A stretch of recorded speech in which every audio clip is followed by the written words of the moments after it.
Christina Coleman live for us in Los Angeles. Christina, thank you. Let's bring back tonight's panel. Fox News contributor Steve Hilton and criminal defense attorney and federal litigator Vic Bajaj. Okay, so we just got the statement from Nikki Haley. She did not speak tonight. The last time we can recall hearing from her was today on Fox News. She said the following here: we are honored to have received the support of millions of Americans across the country today, including in Vermont, where Nikki became the first Republican woman to win 2 presidential primary contests.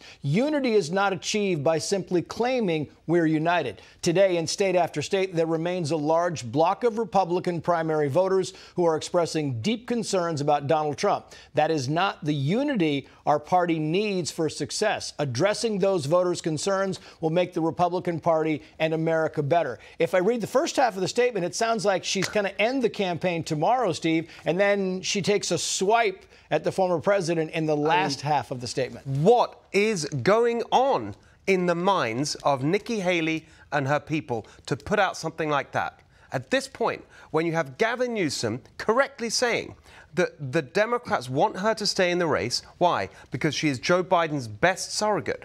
The delusional quality of that statement is absolutely astonishing. What is she talking about? The unity is going to come by coalescing around the person that's ending up with 20, 30% of the vote?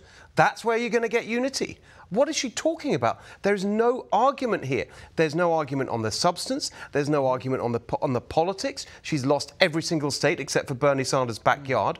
It is completely delusional. Every single day, she continues to stay in this race and put out divisive statements like that. There's only one person that benefits. It's not Nikki Haley, it's Joe Biden. And if she really cares about the country and its future, as she claims, then she would stop her team putting stuff out like that and just get out of this race and get behind an effort to get rid of this destructive Joe Biden administration. And if they were litigating this case, Vic Bajaj, I mean, the last statement alone where it says today in state after state there remains a large block of Republican primary voters who are expressing deep concerns about Donald Trump. He won overwhelmingly tonight, and it seems to me, if you're going to put out a statement, you put a statement saying, listen, we did great and we are going to keep going, and son of a gun, we are adamant about winning this race, but not, hey, we're not really sure what we're going to do, but meantime, the guy who's winning this whole thing, it's a bad guy to vote for. That's right. And sometimes it's really important just to put your finger on the pulse in practical terms. Let's talk about a court case. In a court case, relevant evidence is admissible, but you're allowed as a fact finder to assign the weight you feel to be appropriate. Yes, it's correct. Nikki Haley garnered more votes than she probably thought she would, and supporters thought she would going into this primary. That's fine. But the weight of the evidence is very minimal. It has a minimal effect other than to take out the knees of perhaps the eventual Republican candidate.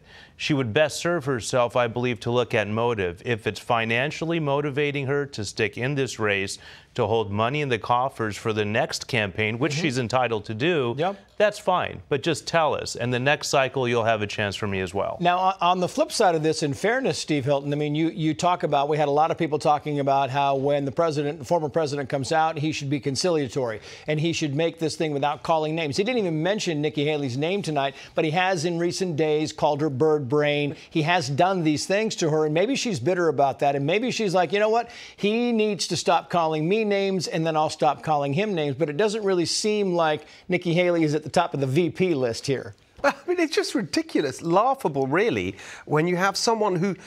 This is the thing I don't understand, actually, about this whole effort that Nikki Haley is being pumped up. Probably that's what lays behind this kind of mindset by the never-Trump, the Trump-hating establishment. You see it in the New York Times, in their columnists, including the conservative so-called columnists. You see it from the Wall Street Journal, astonishingly, who normally, their editorials, I would say, I read religiously and agree with every single word. They seem to think that there is some benefit in Nikki Haley continuing to attack Donald Trump. And the only purpose that is served by that is to make these people feel good about their own self-righteousness, about how awful Donald Trump is. No, this is about an actual election, about winning an election so we can get the policies that will benefit the American people. We have a little bit of breaking news coming in California. We've been talking about this all night. Steve Garvey, the former Dodger baseball great, San Diego Padre baseball great as well, running for the Senate. It looks like Steve Garvey will move on to November along with Adam Schiff, the current congressman who is now trying to take over Dianne Feinstein's seat here in California. The way this jungle primary works in California is the top two move on to November. Adam Schiff spent millions and millions of dollars, not on his campaign, but on Steve Garvey's campaign, because he wanted Steve Garvey to be the #1 or #2 candidate in the primary, because that means a one-on-one race. And in California, which is very blue, it means that your odds of winning become very high, so which is why he spent all those millions of dollars. We don't have it to put it on the screen. We just got it in now. But it's interesting that you look at this, Vic Bajaj, because you're in California. You know how this whole thing is. It's interesting that Adam Schiff got what he wanted. He got Steve Garvey. But will he regret this as California maybe moves a little more conservative in the next 8 months from today? You're hard-pressed to come up with a different conclusion, Trace.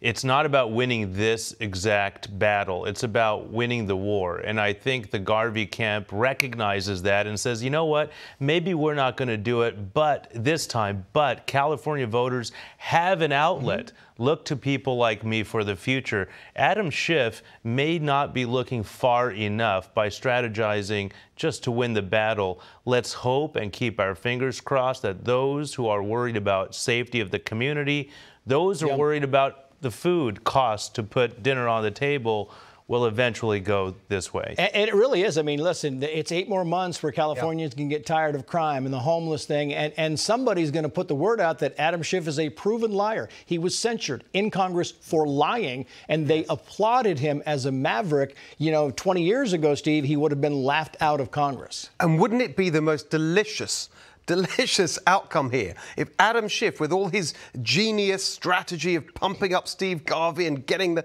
candidate he wanted, actually ended up losing as a result of his tactics, and why that might be possible. I'll give you one number for those who want hope. 57%.